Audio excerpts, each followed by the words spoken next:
ഈ white collar terrorism എന്ന വാക്ക് നിങ്ങൾ കേട്ടിട്ടുണ്ടോ? വിദ്യാഭ്യാസം, സാമ്പത്തിക ശേഷി, ഉയർന്ന സാമൂഹിക പദവി എന്നിവയുള്ള പ്രൊഫഷണൽ മേഖലകളിലെ ആളുകൾ തീവ്രവാദ പ്രവർത്തനങ്ങളിൽ ഏർപ്പെടുന്നതിനെയോ അതിന് പിന്തുണ നൽകുന്നതിനെയോ ആണ് സാധാരണയായി വൈറ്റ് കോളർ ടെററിസം എന്ന് വിശേഷിപ്പിക്കുന്നത്. ഇതുകൊണ്ട് ഉദ്ദേശിക്കുന്നത് എന്തെന്നാൽ, സാധാരണക്കാരെ അപേക്ഷിച്ച് വിദ്യാഭ്യാസം കുറഞ്ഞവരോ സാമ്പത്തികമായി പിന്നോക്കം നിൽക്കുന്നവരോ മാത്രമാണ് തീവ്രവാദത്തിലേക്ക് ആകർഷിക്കപ്പെടുന്നത് എന്ന ധാരണയ്ക്ക് വിപരീതമായി ഡോക്ടർമാർ, എഞ്ചിനീയർമാർ, അക്കാദമിക് വിദഗ്ധർ തുടങ്ങിയ ഉന്നത വിദ്യാഭ്യാസം നേടിയവരും പ്രൊഫഷണൽ ജോലിയുള്ളവരും തീവ്രവാദ ശൃംഖലകളിൽ പ്രവർത്തിക്കുന്നു എന്ന് വ്യക്തമാക്കുകയാണ്. നമ്മുടെ കേരളത്തിൽ വൈറ്റ് കോളർ ടെററിസം എന്ന വാക്ക് കേൾക്കുമ്പോൾ എല്ലാവർക്കും പെട്ടെന്ന് ഓർമ്മ വരുന്നത് ജമാഅത്തെ ഇസ്ലാമിയുടെ നേതാവും മാധ്യമപ്രവർത്തകൻ എന്ന് സ്വയം പറയുന്ന സി ദാവൂദിനെ ആയിരിക്കും. സത്യം പറയാമല്ലോ, സമൂഹ മാധ്യമങ്ങളിലൂടെ ഇത്തരത്തിൽ എഴുതി കണ്ടിട്ടുള്ളതല്ലാതെ അയാൾ വൈറ്റ് കോളർ ടെററിസ്റ്റ് ആണോ അല്ലയോ എന്നൊന്നും എനിക്കറിയില്ല. പക്ഷെ അയാളുടെ നിലപാടുകൾ തീവ്രവാദ ആശയങ്ങൾ പേറുന്ന പലർക്കും പ്രചോദനമാണ് എന്ന് ഞാൻ കരുതുന്നു. ആ കാര്യത്തിൽ എനിക്ക് സംശയമില്ല. ഭൂരിപക്ഷം ഇടതുപക്ഷ പ്രവർത്തകരെയും സംഖ്യയാക്കിയതിനു ശേഷം പച്ചക്കറികളെ പോലും സംഖ്യകളാക്കി ചിത്രീകരിക്കാനുള്ള ശ്രമത്തിലാണ് പുള്ളിക്കാരൻ. ഇക്കഴിഞ്ഞ ദിവസം അയാൾ ജോലി ചെയ്യുന്ന സ്ഥാപനം ഒരു ചാപ്പയടി നടത്തി. ചാപ്പയടിയല്ല, ശരിക്കും അതൊരു ഹേറ്റ് ക്യാമ്പയിനാണ് തുടങ്ങി വെച്ചത്. തൻ്റെ ജീവിതകാലം മുഴുവൻ RSSനോട് പോരാടിയ CPM നേതാവ് പി ഹരീന്ദ്രനെതിരെയായിരുന്നു ആ ചാനൽ രംഗത്തെത്തിയത്. അതിന് ആധാരം ഒരു പ്രസംഗമാണ്. പാലത്തായി കേസിൽ ആദ്യം കുട്ടിയുടെ മൊഴിയിൽ ആശയക്കുഴപ്പമുണ്ടായിരുന്നു. കേസ് തന്നെ അട്ടിമറിക്കപ്പെടും എന്ന് വന്നപ്പോൾ CPM ആണ് പരാതി നൽകിയതും പ്രത്യേക അന്വേഷണ സംഘത്തെ നിയമിക്കണമെന്ന് ആവശ്യപ്പെട്ടതും. അത് പ്രകാരമാണ് അന്വേഷണം നടന്നതും ആ സംഘി ഇപ്പോൾ ജയിലിലായതും. അല്ലാതെ ഈ SDPക്കാർക്കും ജമാഅത്തെ ഇസ്ലാമിക്കാർക്കും മുസ്ലിം ലീഗുകാർക്കും ആ കുട്ടിയോട് അല്പം പോലും സ്നേഹമില്ല. ഇവരാരും കേസിനെ ഒരു രീതിയിലും സഹായിച്ചിട്ടുമില്ല, ഒരാവശ്യവും ഉന്നയിച്ചിട്ടില്ല. പകരം അവർക്കുള്ളത് ശുദ്ധവർഗീയതയാണ്. അതുകൊണ്ടാണ് മറ്റു സ്ഥലങ്ങളിൽ കുട്ടികൾ പീഡിപ്പിക്കപ്പെടുമ്പോൾ ഇവന്മാർ കണ്ണടച്ച് കിടക്കുന്നത്. ഇതാണ് ഹരീന്ദ്രൻ പറഞ്ഞത്. ഇത് പറഞ്ഞതിനാണ് ചാനലിൻ്റെ നേതൃത്വത്തിൽ ഹേറ്റ് ക്യാമ്പയിൻ ആരംഭിച്ചത്. ഇനി കാര്യത്തിലേക്ക് വരാം. ഈ പി ഹരീന്ദ്രൻ ആരാണെന്ന് പാനൂരിലെ ലീഗുകാരോടെങ്കിലും ചോദിച്ച് മനസ്സിലാക്കണ്ടേ മീഡിയ വൻകാര? 1 ഡസനോളം RSS വധശ്രമങ്ങളെ അതിജീവിച്ച നേതാവാണ് പി ഹരീന്ദ്രൻ എന്ന് അവർ പറഞ്ഞു തരുമായിരുന്നു. പാനൂർ വൈദ്യുത പീടികയിൽ വച്ച് അന്നത്തെ പാനൂർ ഏരിയ കമ്മിറ്റിയുടെ വാഹനമായ അംബാസഡർ കാറിന് നേരെ 8ഓളം ഉഗ്രശേഷിയുള്ള ബോംബുകളാണ് എറിയപ്പെട്ടത്. ബോംബ് എറിഞ്ഞ ശേഷം വിവിധ സ്ഥലങ്ങളിൽ നിന്നെത്തിയ 15ഓളം ക്രിമിനലുകളാണ് ആയുധങ്ങളുമായി വാഹനത്തിനു നേരെ പാഞ്ഞെടുത്തത്. അന്ന് മനസ്ഥൈര്യം വിടാതെ ഡ്രൈവർ പന്നിന്നൂരിലെ പ്രദീപ് വാഹനം അതിവേഗം മുന്നോട്ടെടുത്തതിനാലാണ് അന്ന് പി ഹരീന്ദ്രൻ രക്ഷപ്പെട്ടത്. ഈ പറഞ്ഞു വന്നത് മീഡിയ വണ്ണും സി ദാവൂദുമൊക്കെ എത്ര നിലവിളിച്ചാലും ഒരു കാര്യവുമില്ല എന്നു തന്നെയാണ്. RSSന്റെ ഭൂരിപക്ഷ വർഗീയതയെ എതിർക്കുന്നത് പോലെ തന്നെ ജമാഅത്തെ ഇസ്ലാമിയുടെ ന്യൂനപക്ഷ വർഗീയതയെയും എതിർക്കുമ്പോൾ എന്തിനാണ് ഈ കുരുക്കളൊക്കെ ഇങ്ങനെ ഞെക്കി ഞെക്കി പൊട്ടിക്കുന്നത്? സത്യം പറഞ്ഞു തന്നെ ജമാഅത്തെ ഇസ്ലാമിയുടെ മാധ്യമ സ്ഥാപനം സംഘിച്ചാപ്പയടിക്കുമെങ്കിൽ ഇപ്പോഴത്തെ പിള്ളേർ പറയുന്നത് പോലെ OMKV എന്ന 4 അക്ഷരം മാത്രമേ തിരിച്ചു പറയാനുള്ളൂ. എന്തായാലും ഇത്രയും കേൾക്കുകയും പറയുകയും ചെയ്ത സ്ഥിതിക്ക് ഹരീന്ദ്രൻ എന്താണ് പറഞ്ഞതെന്ന് കൂടി നമുക്കൊന്നു കേൾക്കണമല്ലോ.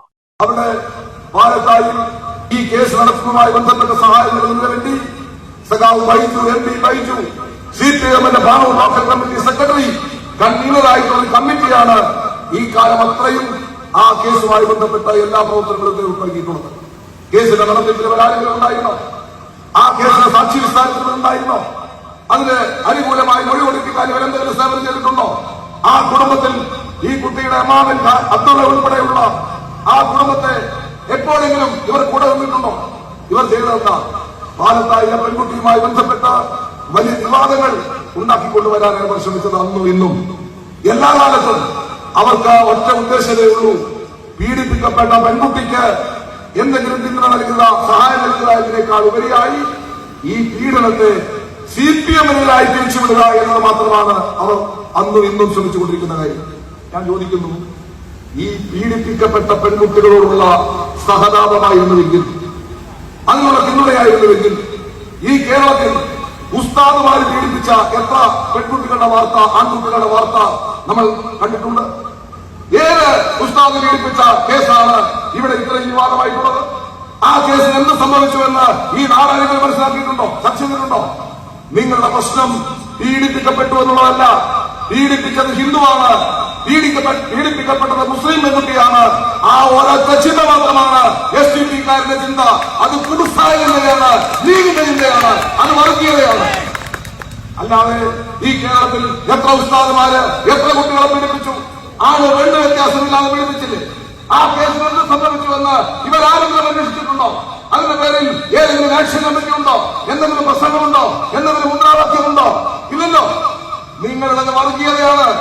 എന്നാൽ ഞങ്ങൾ കമ്മ്യൂണിസ്റ്റുകാർ അങ്ങനെയല്ല പ്രശ്നങ്ങളെ സമീപിക്കുന്നത്. മുസ്ലിമാണോ പീഡിപ്പിക്കപ്പെട്ടത്, ഹിന്ദുവാണോ പീഡിപ്പിക്കപ്പെട്ടത് എന്നല്ല. പീഡിപ്പിക്കപ്പെട്ട കുട്ടികളോടൊപ്പം എല്ലാ കാലത്തും ഉറച്ച നിലപാട് സ്വീകരിച്ച പ്രസ്ഥാനമാണ് കമ്മ്യൂണിസ്റ്റ് പ്രസ്ഥാനം. അത് പാലത്തായിലെ പെൺകുട്ടികളോടൊപ്പം ഞങ്ങൾ നിന്നിട്ടുണ്ട്. അന്നുമുണ്ട്, ഇന്നുമുണ്ട്, ഇനിയും ഉണ്ടാകും. നിങ്ങളുടെ കുടുസായ സങ്കുചിതമായ വർഗീയ മനോഭാവമല്ലാതെ മറ്റൊന്നുമല്ല എന്ന് ഈ നാട്ടിലെ ആർക്കാണറിയാത്തത്? എന്താ പ്രശ്നം?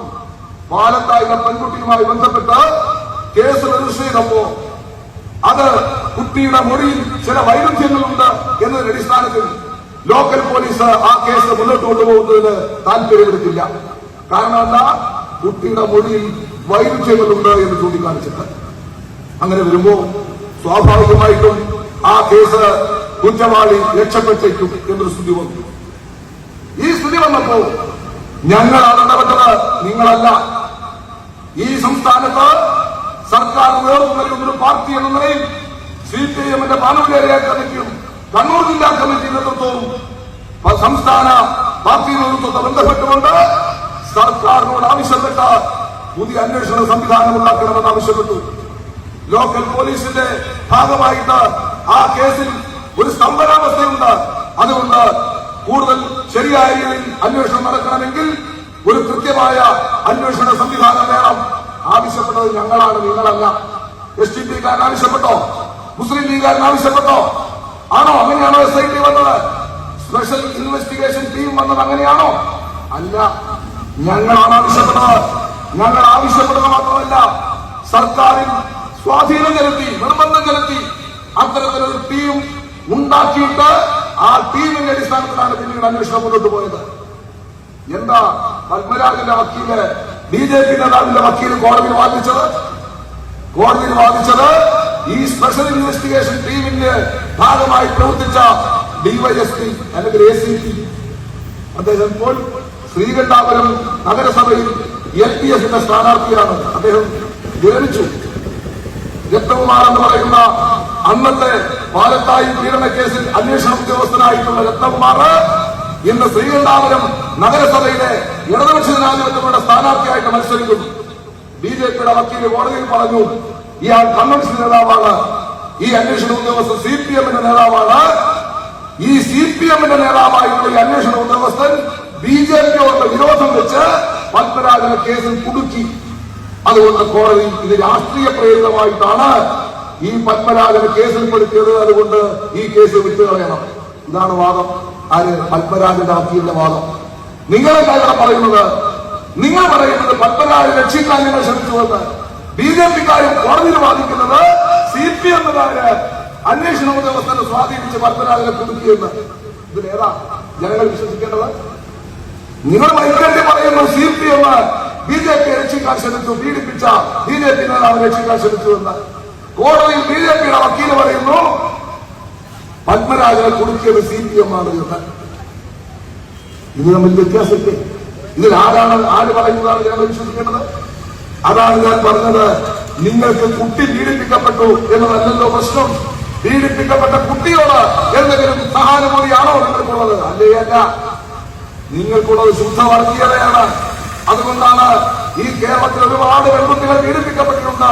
അവിടെ ഒന്നും നിങ്ങൾക്കൊരു താല്പര്യവും ഉണ്ടായിരുന്നില്ല എന്നുള്ളതും, എന്നാൽ ഈ കാര്യത്തിൽ CPMനെ അടിക്കാൻ നിങ്ങൾ ശ്രമിക്കുന്നു എന്നുള്ളതും നമുക്ക് മനസ്സിലാക്കാൻ സാധിക്കുന്നു.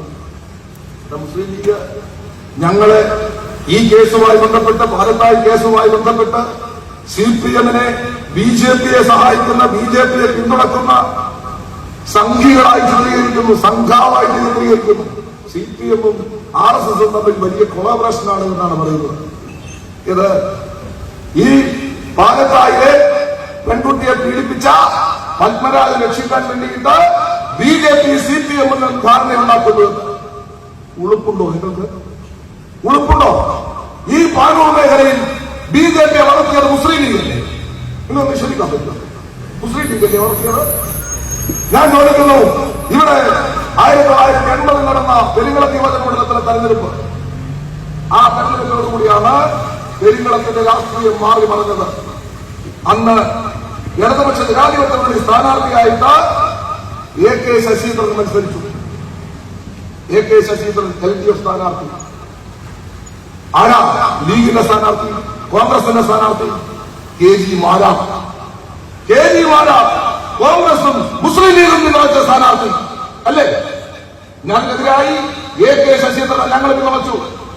അന്നാണ് AK ശശീന്ദ്രൻ LDFന്റെ ബാനറിൽ ആദ്യമായി ഈ പെരിങ്ങളത്തിൽ രാഷ്ട്രീയത്തിൽ തെരഞ്ഞെടുക്കപ്പെട്ടു വന്നത്. KG മാരാറെ പരാജയപ്പെടുത്തിയിട്ട് KG മാരാറെ ജയിപ്പിക്കാൻ വേണ്ടി ഇന്ത്യൻ യൂണിയൻ മുസ്ലിം ലീഗുകാര് ഈ മണ്ഡലത്തിൽ പ്രവർത്തിച്ച് തെരഞ്ഞെടുപ്പ് കഴിയുമ്പോഴേക്ക് എന്താ സംഭവിച്ചത്? ആ കൂടുതൽ സ്വാധീന ശക്തി വരുത്തുന്ന സ്ഥിതി ഉണ്ടായി. ആരിലൂടെ? നിങ്ങൾ പിന്തുണച്ചുണ്ടാക്കിയ ശക്തി. KG മാരാറെയും RSSനെയും BJPയെയും നിങ്ങൾ വെള്ളപൂശി. ആ അനുകൂലമായ സാഹചര്യം വെച്ചുകൊണ്ട് അവർ എറണാകുളത്തും പത്തായക്കുന്നിലും കൊയിലൂരിലും അങ്ങനെ ഈ പാനൂരിലെ വ്യത്യസ്ത മേഖലകളിൽ BJP RSS കുറെ കൂടി താവളങ്ങൾ സൃഷ്ടിക്കുന്നതിലേക്ക് എത്തി നിങ്ങളുടെ പിന്തുണയോടുകൂടി. മാത്രമാണോ? പിന്നീട് CPMന്റെ പ്രവർത്തകന്മാരെ 1980 ശേഷം നിരവധി പ്രവർത്തകന്മാരെ കൊന്നു തള്ളുന്ന സാഹചര്യമുണ്ടായി. നിരവധി പാർട്ടി സഖാക്കളെ കൈയും കാലും വെട്ടി, ചിലരുടെ കൈ വെട്ടി, ചിലരുടെ കൈയും കാലും വെട്ടി, അങ്ങനെ ശരീരം അംഗവൈകല്യം വരുത്തിക്കൊണ്ട് ഈ മേഖലയിലാകെ RSS ഉറഞ്ഞുകൊള്ളാൻ തുടങ്ങി. അത്തരമൊരു ഘട്ടത്തിൽ അന്നത്തെ BJPയുടെ നേതാക്കന്മാരെ, അന്ന് BJPയുടെ നേതാവായിരുന്നു OK വാസു മാസ്റ്റർ, അന്ന് ഇന്നും RSSന്റെ നേതാവാണ് പന്നന്നൂർ രാമചന്ദ്രൻ, പന്നന്നൂർ രാഘവൻ, ഇവരെല്ലാം ഗൾഫിലേക്ക് കൂട്ടിക്കൊണ്ടുപോയ കഥ നിങ്ങൾ മറന്നോ? നിങ്ങൾ മറന്നാലും ഞങ്ങൾ മറക്കില്ല. നിങ്ങൾ കൊടുത്ത വിസ, നിങ്ങൾ കൊടുത്ത ആതിഥ്യം, നിങ്ങൾ കാറിൽ സഞ്ചരിച്ച് പണം പിരിച്ചു കൊടുത്തു. എന്തിന്? CPMകാരനെ കൊന്ന RSSകാരന്റെ കേസ് നടത്താൻ വേണ്ടിയിട്ട്, CPMകാരനെ ഇനിയും വെട്ടിക്കൊള്ളാൻ വേണ്ടി, അവർക്ക് ആയുധങ്ങൾ വാങ്ങാൻ വേണ്ടിയിട്ട്, ബോംബുണ്ടാക്കാൻ വേണ്ടിയിട്ട് പണം തിരിച്ചു കൊടുത്ത പാർട്ടിയാണ് നിങ്ങൾ മുസ്ലിം ലീഗ് അല്ലേ? നിങ്ങൾ നിഷേധിക്കാൻ പറ്റുമോ? അതിന്റെ ചിത്രങ്ങൾ ഞങ്ങളുടെ കയ്യിൽ ഇപ്പോഴുണ്ട്. ഒരുമിച്ച് പോയി ഫണ്ട് തിരിച്ചു കൊടുക്കുന്ന ചിത്രം വേണോ? എന്നിട്ട് നിങ്ങളിപ്പോ ഞങ്ങളോട് പറയുകയാണ് പാലത്തായി കേസുമായി ബന്ധപ്പെട്ട് ഞങ്ങളും BJPയും തമ്മിൽ യോജിപ്പ് എന്ന്. കമ്മ്യൂണിസ്റ്റുകാരന്റെ ചോര വീണ മണ്ണാണിത്. RSSകാരുമായിട്ടുള്ള ഞങ്ങളുടെ പോരാട്ടം എന്ന് പറയുന്നത് മൈക്ക് കിട്ടുമ്പോൾ പ്രസംഗിക്കുന്നതൊന്നല്ല. ഈ സഖാക്കൾ സ്വന്തം ജീവനും ജീവിതവും സമർപ്പിച്ച് നടത്തുന്ന പോരാട്ടമാണത്. നിങ്ങളെ ബോധ്യപ്പെടുത്തേണ്ട കാര്യമൊന്നും ഞങ്ങൾക്കറിയില്ല. ഞങ്ങൾക്ക് RSSമായിട്ടുള്ള ശത്രുത എന്ന് പറയുന്നത് വ്യക്തികളുള്ള ശത്രുതയല്ല. RSS പ്രതിദാനം ചെയ്യുന്ന വർഗീയ രാഷ്ട്രീയത്തോടാണ് ഞങ്ങൾക്ക് ശത്രുത. ആ ശത്രു തന്നെയാണ് മുസ്ലിം ലീഗ് പ്രതിദാനം ചെയ്യുന്ന വർഗീയതയോട് ഞങ്ങൾക്കുള്ളത്. ഞങ്ങൾക്ക് ആ കാര്യത്തിൽ ഒരേ നിലപാടാണ്. അതുകൊണ്ട് ഞങ്ങളെ RSSമായി കൂട്ടിക്കെട്ടിയിട്ട് രാഷ്ട്രീയമായി തന്നെ മുതലെടുപ്പ് നടത്തി കളയാമെന്നാണ് നിങ്ങൾ വിചാരിക്കുന്നതെങ്കിൽ അതൊന്നും ഈ നാട് അംഗീകരിക്കയില്ല എന്ന് മാത്രമേ ഈ ഘട്ടത്തിൽ ഞാൻ ഓർമ്മപ്പെടുത്തുന്നുള്ളൂ. മറ്റു വിഷയങ്ങളിലേക്കൊന്നും ഞാൻ കടന്നു പോകുന്നില്ല.